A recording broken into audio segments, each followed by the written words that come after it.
Lecture du livre de l'Exode. En ces jours-là, un homme de la tribu de Lévi avait épousé une femme de la même tribu. Elle devint enceinte, et elle enfanta un fils. Voyant qu'il était beau, elle le cacha durant 3 mois. Lorsqu'il lui fut impossible de le tenir caché plus longtemps, elle prit une corbeille de jonc, qu'elle enduisit de bitume et de goudron. Elle y plaça l'enfant, et déposa la corbeille au bord du Nil, au milieu des roseaux. La sœur de l'enfant se tenait à distance, pour voir ce qui allait arriver. La fille de Pharaon descendit au fleuve pour s'y baigner, tandis que ses suivantes se promenaient sur la rive. Elle aperçut la corbeille parmi les roseaux, et envoya sa servante pour la prendre. Elle l'ouvrit et elle vit l'enfant. C'était un petit garçon, il pleurait.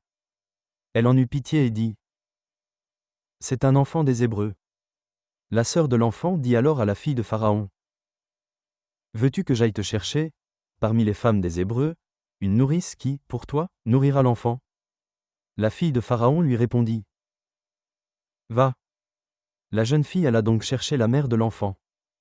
La fille de Pharaon dit à celle-ci : « Emmène cet enfant et nourris-le pour moi. C'est moi qui te donnerai ton salaire. » Alors la femme emporta l'enfant et le nourrit.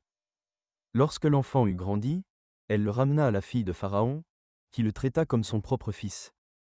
Elle lui donna le nom de Moïse en disant : « Je l'ai tiré des eaux. » Or vint le jour où Moïse, qui avait grandi, se rendit auprès de ses frères, et les vit accablés de corvées.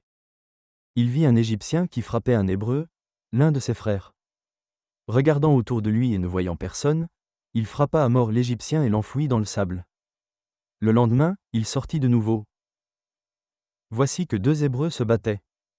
Il dit à l'agresseur : « Pourquoi frappes-tu ton compagnon ? » L'homme lui répliqua : « Qui t'a institué chef et juge sur nous ? Veux-tu me tuer comme tu as tué l'Égyptien ? » Moïse eut peur et se dit : « Pas de doute, la chose est connue. » Pharaon en fut informé, et chercha à faire tuer Moïse.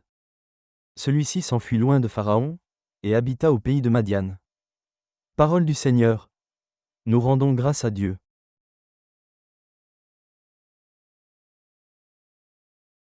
Cherchez Dieu, vous les humbles, et votre cœur vivra. J'enfonce dans la vase du gouffre. Rien qui me retienne. Je descends dans l'abîme des eaux, le flot m'engloutit. Et moi, je te prie, Seigneur. C'est l'heure de ta grâce. Dans ton grand amour, Dieu, réponds-moi. Par ta vérité sauve-moi. Et moi, humilié, meurtri, que ton salut, Dieu, me redresse. Et je louerai le nom de Dieu par un cantique, je vais le magnifier, lui rendre grâce. Les pauvres l'ont vu, ils sont en fête. Vie et joie à vous qui cherchez Dieu. Car le Seigneur écoute les humbles, il n'oublie pas les siens emprisonnés. Parole du Seigneur. Nous rendons grâce à Dieu.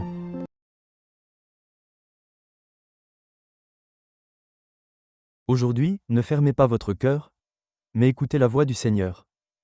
Alléluia. Évangile de Jésus-Christ selon saint Matthieu.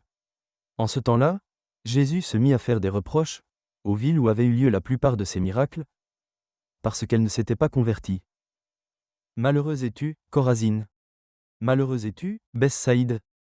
Car, si les miracles qui ont eu lieu chez vous avaient eu lieu à Tyr et à Sidon, ces villes, autrefois, se seraient converties sous le sac et la cendre. Aussi, je vous le déclare. Au jour du jugement, Tyr et Sidon seront traités moins sévèrement que vous. Et toi, Capharnaüm, seras-tu donc élevé jusqu'au ciel ?